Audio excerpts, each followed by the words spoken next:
network that you have right now. This is a real skill. Surrounding yourself with people who have the outcome that you're looking for, or who think the way that you want to think, or have the life that you want to have for yourself and your family. Finding those people who are also willing to share their experience, their knowledge with you. And to be honest, most people who have that, from my experience, maybe I'm a bit biased, I don't know, but from my experience, anyone who I have ever spoken to who is successful in an area that I was interested in, when I asked them about it, they were more than happy to have a conversation. Hey mate, I'm Coach Mitch and welcome to the Unbreakable Man podcast. It's my goal to help you achieve excellent results in the area of your health and physical fitness, your career or business, your relationships, and in your own personal passions. This is going to be your one-stop shop if you are the kind of man who wants to achieve his fullest potential in life. And the only way to do that is by becoming unbreakable. Hey mate, Coach Mitch here, and welcome to today's episode of the Unbreakable Man podcast. Now, if this is the first episode that you've ever listened to, then before I get into what I wanted to talk about on today's episode, just let me give you some context on what Unbreakable Man is all about. So, for me, becoming unbreakable means becoming the kind of guy that does not quit until he creates the kind of life that he's truly looking for, the best possible experience of life for himself. Now, that's what I want to do in my own personal life.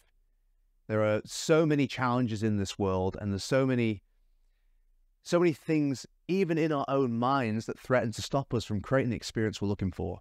And I mean the experience of our health and our bodies, the experience of our relationships with the people that we love, or creating loving, lasting, meaningful relationships in our life. Being able to do and see the things that we want to do and see. I believe that most men are not living lives where they feel like they can do the things that they want to do and go and see the things that they want to see, or maybe they don't even have the sort of relationships that they're looking for. And I think that most men are living lives where they feel trapped, which is the reason why I started this whole thing, to help men untrap themselves. Now, today's episode, and the reason why this is relevant, today's episode, I'm going to go through, it's a two-parter, and I'm going to go through 12 skills of a great man. Now, if you don't already know, I did a two-part episode a little while back, episode 13 and 14, which was called The 13 Mindsets of a Great Man. If this is your first episode, go back and watch those two. They're not very long, but they're well worth it. But this two-part is a little bit different. When I was coming up with the idea for this, I have like a note on my laptop. And on that note is just all the things that I could think of that I thought were important if I want to be the best possible guy that I can be for myself, for my friends, for my family, for my future wife and kids. And also, whilst doing that, creating the kind of life that I want just for me at the same time. And when I wrote that list down, I separated half the list into what I thought was mindsets and kind of ways of thinking, and the other half of the list really seemed to me like skill sets, actual actionable things to do in our lives if we want to be the greatest possible man that we can be and create the best outcomes for ourselves. So this two-part episode is those 12 mindsets that were, those 12 skills that were on that list. So we're going to dive into it right now with number one, and this is going to seem very biased, but the number one skill, and to be fair, these aren't in any list of priority either, although this one I do think, in my opinion, is the foundation. And I will make one slight adjustment to this. I've written great physical health, but my adjustment is great physical and mental health. Those two things are inextricably linked, and I don't think we can ever unlink them. So, nor would we want to be fair. So, great physical health. Why is that an important skill, like a totally necessary skill for you to be a great man and for me to be a great man? I think I'll be going back to almost like a high school analogy, but I think we've all heard of it. And even just from a physical health standpoint, when we imagine our body as a car, right? you've all heard this analogy, but I'm going to go through it again anyway, because I think it's perfect for this.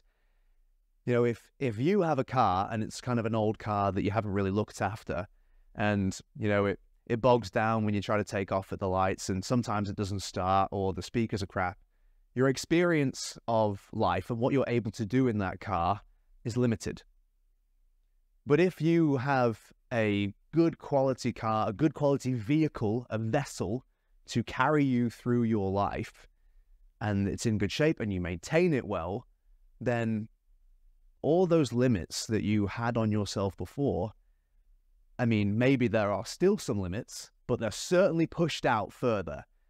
There is so much more available to you simply because the vessel, the vehicle that you are moving through life in is in better shape. Now, if you are in great physical shape, every single thing is easier. Every single thing, literally just moving your body is easier. Getting up the stairs is easier.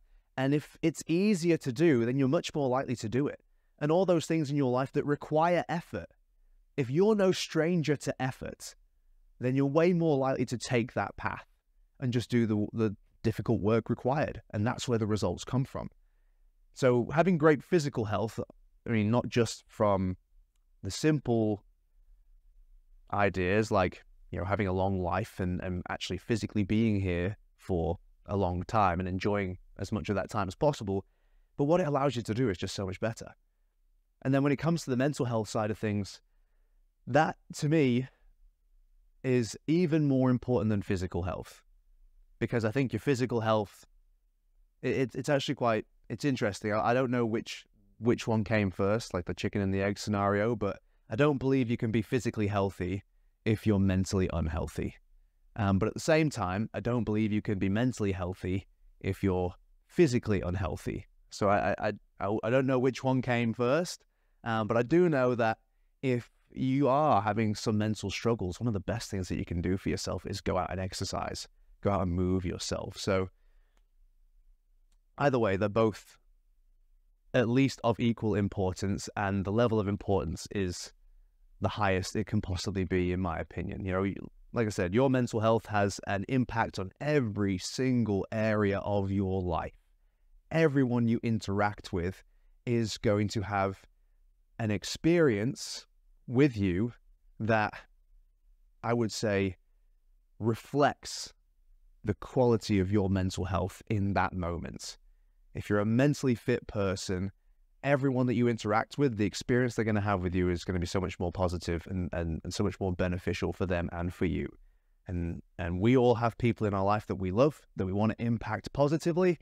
So it's absolutely our responsibility as men who want to be great men to ensure that we have great mental health. So, and the reason why I've said that's a skill is because it's stuff that you need to learn. You need to learn the strategies and the steps required to get in great physical shape. So even if you don't like exercise, if you want to be a great man, this is not something that you can avoid. You're going to have to put in some time to learning how to be in great physical shape, some simple exercises. You're going to need to learn some nutrition as well. It's to me, it feels criminal that kids aren't taught how to eat healthily in school. It's something that we do every single day of our life. And if we were taught how to do it well, then we would all be in so much better shape, not just physically, but also mentally as a result of just getting our diet right. But in order for you to be a great man, you need to eat right. And that means you need to learn how to eat right. So there's the skill involved. And from a mental health standpoint, being mentally fit and strong, that is a skill as well. That requires you to read up on the topic and learn some of the strategies and tips and tricks to help keep yourself in a positive mental state and a productive mental state, and look after your mental health as well. So before I move on to the next one, I just want to give you one tip on that, because you're probably thinking about what a tip might be right now, how to be in great shape mentally. And I think if I could give you one tip, it would be this: practice gratitude. Practice spending, especially when you feel a bit down in the dumps. Here's your next step. Ask yourself the question, what is great about my life right now? And then I want you to think about every single thing that you have in your life that you are truly grateful for. Everything that you think is really amazing about your life right now. And if you did that one thing whenever you feel down, then it's going to be very, very difficult for you to continue to feel down. Because here's the thing, dude.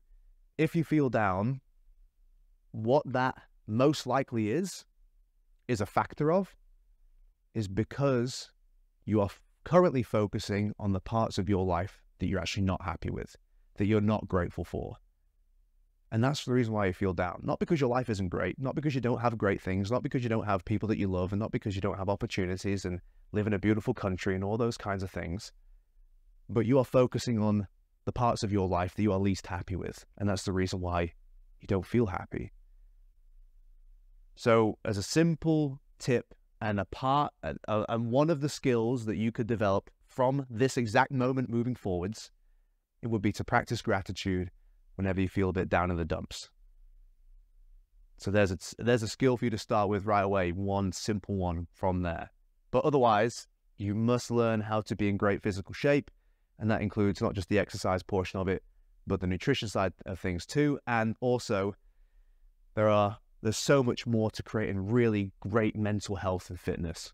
Don't let it start and end with that one tip that I just gave you. I highly encourage you to delve deeper into that topic because it's really important. Now, next thing on the list, and this might be a little bit controversial, or certainly uncomfortable for you watching this, and that is learn to fight. I think in order to be the greatest possible man that you could be, then I think learning how to defend yourself is absolutely crucial.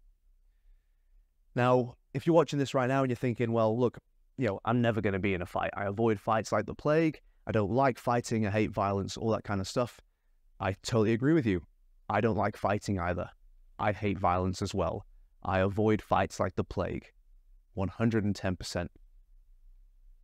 But I still study jiu-jitsu, and I do this 3 days a week, at least. And, it involves physical combat, but you do it with people that you trust and you enjoy spending time with. So it's an odd way to treat your friends, but that's exactly what it is like.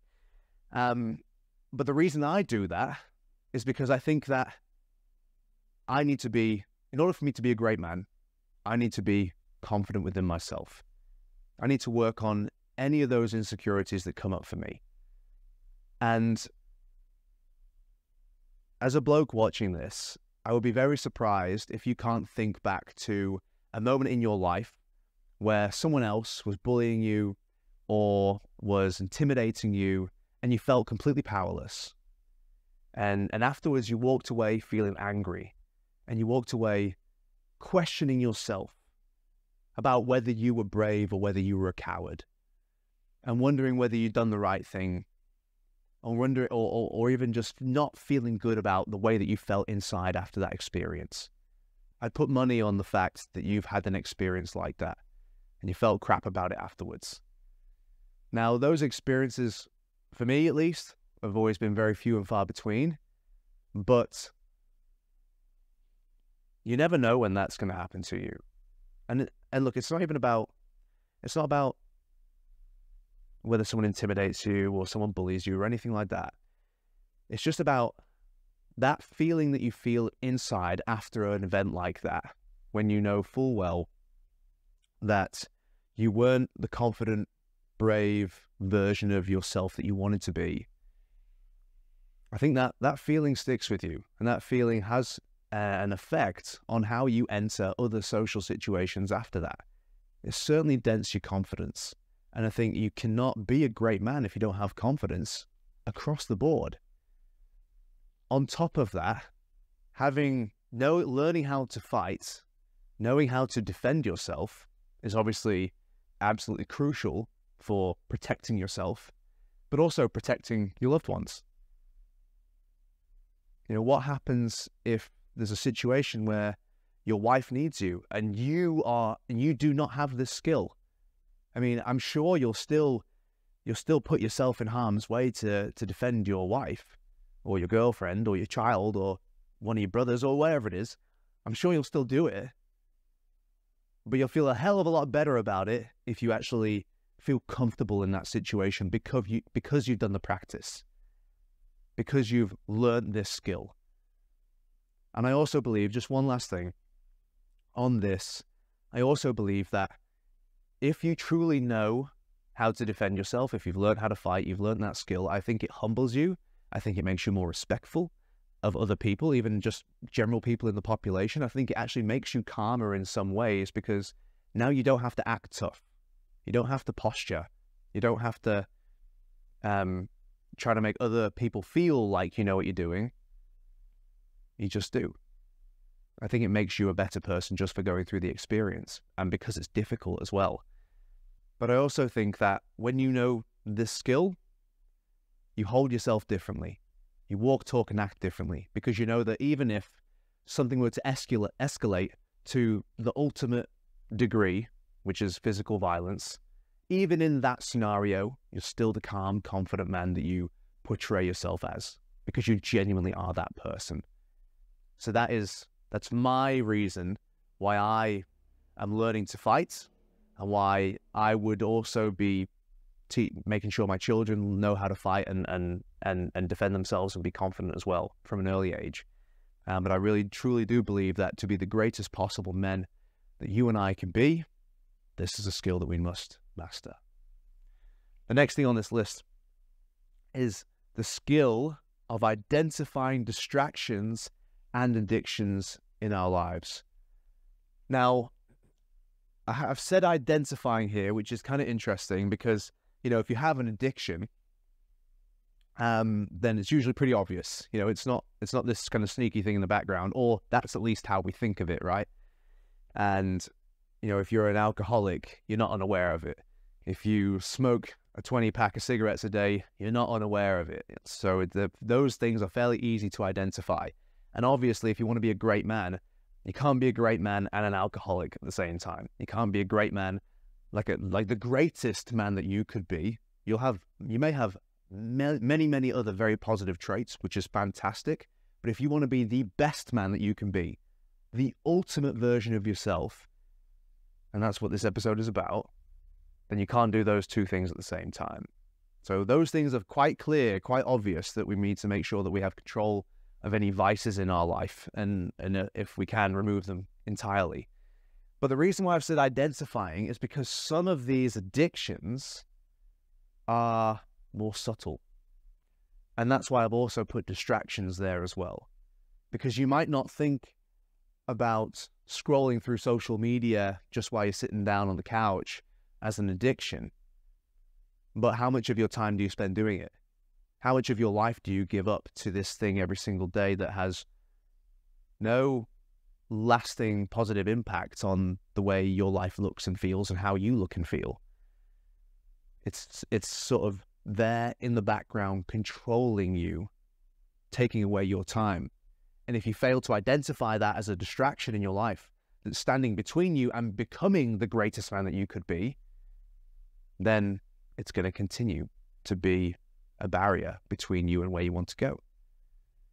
So identifying distractions is really important. I want you to look at those things in your life that you continue to do over and over again that aren't good for you, or at least maybe they're not bad for you, but maybe they're not improving you in any way.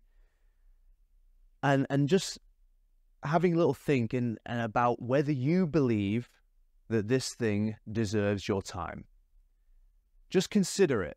Because I'm not necessarily saying that scrolling through social media is a bad thing all the time. There's nothing wrong with taking 15 minutes out and entertaining yourself a little bit just to have a little break in the middle of the day or whenever you get the opportunity. Fair enough. But if you're spending 2 hours a day doing that or an hour a day doing that, that's 10 to 20 hours a week.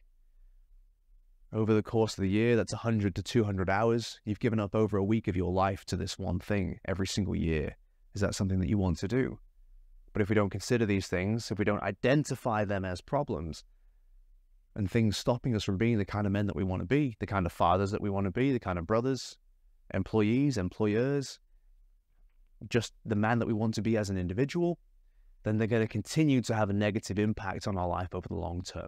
So identify distractions and addictions and addressing them. The next thing on this list, and this one is absolutely and utterly just, it's really, really necessary, but I don't think that enough importance is placed on this when it comes to our development as men. But learn how money works. Not necessarily how to make money, but learn how money works. Understanding the financial system. And one other caveat I'm going to make as well, the things on this list, I'm not perfect in all of these things. Like these were things that I wrote down, some of which I feel like I'm doing pretty well in, and some of them are I have no idea about myself, but I still see it as super important that I need to address. And some things I've started to dabble in, and this is one of those things. Learn how money works. So why have I written that down? Well, firstly, because as much as we don't like to admit it, money is a crucial factor in our life, something we have to consider every single day, and one of the biggest stresses in our life as well. It's one of the biggest causes of separation in marriages, because we don't know how to get this part of our lives right. And if you want to be a great man, then part of being a great man is being great with money, being great with your finances, understanding how this stuff works, and knowing how to create wealth in your life. Yes, being wealthy is part of being the greatest man that you could be. It's certainly not everything, but it's absolutely a part of it, because that gives you the opportunity or the ability to create your life the way you want it to be, and to change other people's lives as well, and to raise your children the way you want to raise them, and to provide them the experience that you think is most important for them. You're not bound by the limitations of your knowledge of how money works and how to create it. Because, like, consider this, as a bloke watching this, there's a fairly good chance that you're a guy who makes a salary every single year. You give up your time every single week and someone else pays you, right? And that's your experience of how to make money. What if that person stops paying you? And what if no one wants to pay you? Then what are you going to do? You have nothing because of other people's decisions that you don't have control over. And also, not just that, but if your number one income stream is your salary or your hourly rate or whatever it might be, then you only ever make as much as someone else is willing to pay you. So if you can see your dream life, the idea of how you want things to be, the kind of experience you'd like to give your partner or your wife and your children, and you know it's going to cost X amount, but you only make what you make right now, and you cannot see a pathway to get to this point where you know you need to get to in order to create the experience of life that you want to create for yourself and your family, then you never get there if you never learn how to close that gap. And that gap is learning how money works. It's understanding how to create wealth. It's every single person who has the life that you really truly want for yourself and your family, who has that financial situation, none of those people just make a salary or have an hourly or make an hourly rate. They make their money from all sorts of different ways. They understand how this system works and how money itself works and how it's created. It is a tricky topic. So I'm not getting into it on this episode, and I'm certainly no expert myself. I'm probably going to get someone to have this conversation with me on the podcast, someone much more knowledgeable about this than I am. But that's how important this is. I have to learn this. Like, whether you decide to learn this or not is up to you. But you can bet your fucking ass that I am going to learn how this shit works. I'm going to get really, really good at it. Simply because I have an idea of how I want my life to look and what I want to be able to give to the people in my life. And that costs money that I don't currently have. So I have to learn this. This is crucial for me to become the kind of man that I want to be. And if you want to be the greatest man that you can be, then learning how money works, reading up on the topic, finding people who know this stuff, who are successful in this area, and learning from them, absolutely crucial. The next one on here is create a great network, which really follows on really nicely from what I've just said a second ago. Find people who have the success that you want. Look at the network that you have right now. This is a real skill. Surrounding yourself with people who have the outcome that you're looking for, or who think the way that you want to think, or have the life that you want to have for yourself and your family. Finding those people who are also willing to share their experience, their knowledge with you. And to be honest, most people who have that, from my experience, maybe I'm a bit biased, I don't know, but from my experience, anyone who I have ever spoken to who is successful in an area that I was interested in, when I asked them about it, they were more than happy to have a conversation. And here's the thing too, I pay for this information sometimes. You know, I have mentors, and at some point I've paid every single one of them a lump of money to teach me something that I didn't know that was important for myself or my business. And now those people are people I can reach out to from time to time as well, because now they're a part of my network. Now I know them on a personal level because I've had that exposure to them, and that is worth so much more than the money that I've paid them. And the money that I've paid them in some cases is thousands. But it's the gift that keeps on giving when you surround yourself with positive, like-minded, successful people, the people that have what you want. And, you know, if you're watching this right now and you don't know anyone like that personally, that's absolutely fine. That's okay. I would honestly just start by looking at who you know in perhaps the public sphere. You know, it doesn't have to be anyone you know personally. It could be, you know, a celebrity, or it could be just a thought leader on social media or on YouTube or something like that. A speaker that you like, perhaps. Following along with their content, that alone would be a fantastic start. And you'll probably find yourself you'll probably find it's way more likely for you to bump into other people that do fit into that category when you start listening to that kind of stuff as well. You'll find those people in the comments. You know, you'll find those people in the Facebook groups. You'll start to see adverts that are, you know, inviting you to come to events with people who talk about how to make money, or people who talk about how to get in great physical shape, or people who talk about, you know, how to overcome addiction, or how to learn to fight, or whatever it's going to be. You'll find that more of this stuff is starting to make its way into, you know, your social media feed if you're just looking on your phone, but even just into your vision in your life. You'll start to see more of this stuff popping up simply because you've made it a priority, simply because you started to make it important in your life that you surround yourself with these kinds of people. They will come to you, I'm guaranteed, or you're much more likely to find them if you are searching for it.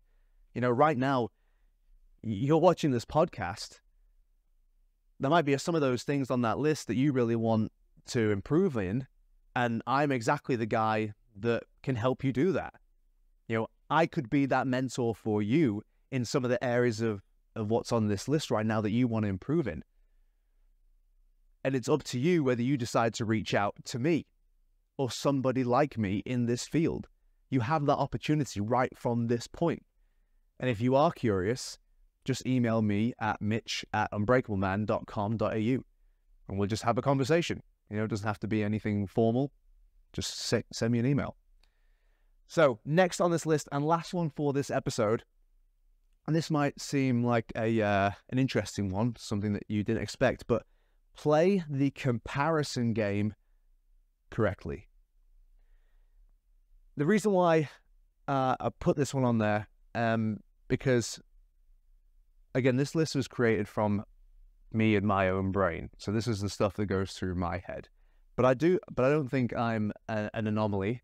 I think I'm a normal guy, and I think that you and I have a lot more in common than perhaps you might think.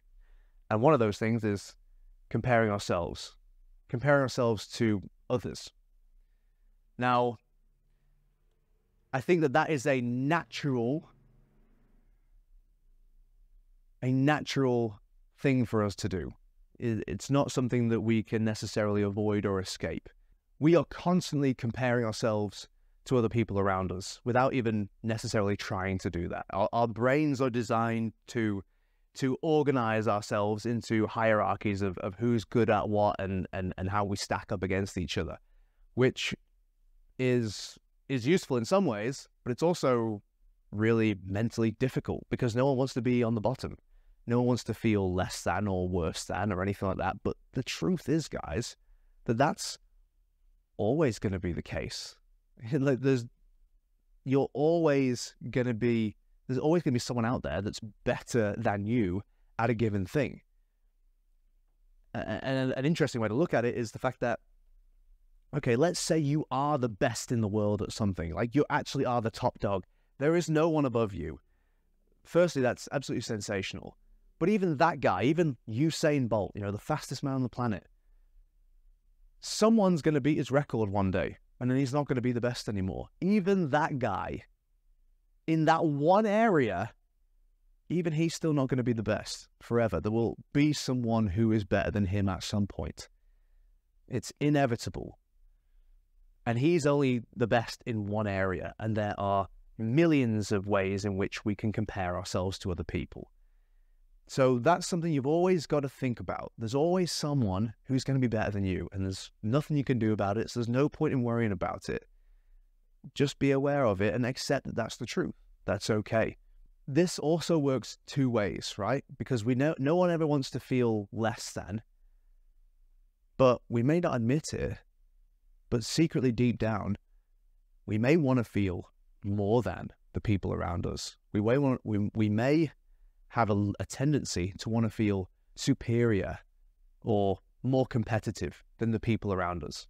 And I don't think it's certainly not untrue. And I think it's worth admitting that feeling does lie within all of us, especially as men, because our lives are really competitive. We're always competing with one another in some way or another. Even if we're not trying to, it's a part of our makeup, and it's not something that we can escape.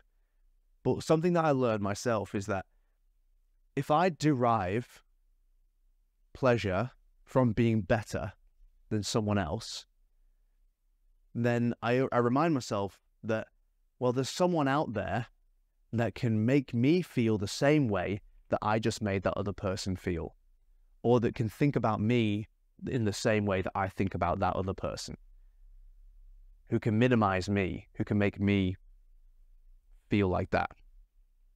And so when I kind of recognize that, I've started this habit of never deriving pleasure from something like that. I think that's a bad move because it just sets you up for failure yourself in the future. Instead, if you're good at something, fantastic. That's great, but that doesn't make you better than anyone else. Comparing yourself to others, it's not like it's never necessary, because at the end of the day, that's how we know whether something's good. Let's say, for example, I can do a 200 kilo deadlift. Okay, cool. If everyone could do a 200 kilo deadlift, then that means nothing. It's not important. It's not impressive. It doesn't make me, I don't feel good. I don't feel like I've accomplished anything, because what I've accomplished is something that anyone can do. I have to compare myself to what I might expect, like the average, let's say deadlift weight in this particular scenario, is in the population to know that what I've accomplished is something noteworthy. Not to belittle anyone else who can't do it, because maybe they just don't care that much, which is fine. This is my thing, and it's not their thing. So we're not trying to compete against each other.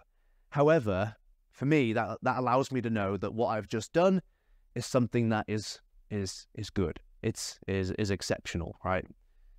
And that's part of the process of getting better. So in some ways, the comparison game, I mean, firstly, you can't really avoid it. And secondly, it's not always bad. Just depends how you use it, right? And that's what I meant about playing it correctly. So never minimize other people, because you can be minimized by someone else. The next thing is, at the same time, there is still merit in comparing yourself to others, because it lets you know where you are. It lets you know where you stack up in that hierarchy, because at the end of the day, you're trying to move up that. You are. If you want to be the greatest man that you can be, you're going to be someone who is capable of solving a lot of problems for a lot of other people, who's capable of, improving the lives of a lot of other people. And that means that you are at the top of that tree. And that's what gives you the ability to do that. That's what gives you the influence. That's what gives you the chance to make a difference, and the ability to be the guy that people can come to and get answers and improvement and great results from. So it's not necessarily all bad. And the third one is the one that I think most of us have heard before, is the idea of you're really just comparing yourself to your previous self. As long as you are improving on the metrics that you have decided you want to improve on most, then that's all that really matters. That means you're heading in the right direction, and it's not so much about how quickly you get there. It's just that you are moving in that direction consistently. Is probably better than doing a leap or a bound every now and again and then plateauing, or perhaps even taking steps back. Consistent progress forwards, that's how you win. That's how you become a great man. So that's part one of this episode anyway, guys. And, I hope that you enjoyed those first 6. If you have any comments or anything you'd like to add, or perhaps, maybe wait till the next episode before you start thinking about anything that you would add to this list, because this is only half the list. So if you have any comments on what I've already put down there, if you disagree with anything I've said, comment down below. I'd love to hear what you have to think. At the end of the day, this is an open forum. I am here to learn just as much as I'm here to teach you guys. So maybe you have a perspective that can help me improve my perspective. So comment down below if that's you, and I look forward to seeing you in part 2. Hey mate, I hope you enjoyed that episode of the Unbreakable Man podcast. If you did, it would be absolutely fantastic if you could leave us a 5-star review, because that's going to help us get our message in front of more men who need to hear it. Now, if you have some feedback for me, I'd love to hear that too. Comment down below. And if you just need some mini doses of Unbreakable Man motivation throughout your week, then you can follow us across all social platforms. On Facebook, it's Unbreakable Man Challenge. On Instagram, it's Unbreakable Man _challenge. And on TikTok and YouTube, it's just Unbreakable Man. Your support would be absolutely invaluable. Now, last but not least, do not forget, men aren't born, they're built.